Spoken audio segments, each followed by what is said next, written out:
একটা প্লান্টেড অ্যাকুরিয়ামের জন্য সঠিক সাবস্ট্রেট ঠিক কি হতে পারে, সে অ্যাকুরিয়াম লোটেক হোক, মিডটেক হোক বা হাইটেক। আপনি যদি প্লান্টেড অ্যাকুরিয়াম করতে চান তাহলে উইদাউট সাবস্ট্রেট প্লান্টস মানে এপিফাইট প্লান্টস দিয়েও একটা সেটআপ রেডি করতে পারেন।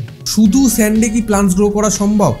একটা প্লান্ট গ্রোথের জন্য সাবস্ট্রেট এবং ওয়াটার কলম দু জায়গাতেই কিন্তু নিউট্রিয়েন্ট ভ্যালু থাকাটা জরুরি। ইউজুয়ালি আপনি যদি ট্যাঙ্কে স্যান্ড ইউজ করেন, ট্যাঙ্কের যে লোকেশনসে আপনি গাছগুলো প্লান্টিং করেছেন ঠিক সেখানেই রুট ট্যাপটা নিয়ে আপনি হাত দিয়ে হোক বা টুইজার দিয়ে হোক একদম সাবস্ট্রেটের ভেতরে ঢুকিয়ে দিন। কিন্তু এটা খেয়াল রাখতে হবে যে মোটামুটি 3-4 মাস অন্তর অন্তর রুট ট্যাপগুলো আপনাকে আবার সাবস্ট্রেট বা স্যান্ডের তলায় দিতে হবে।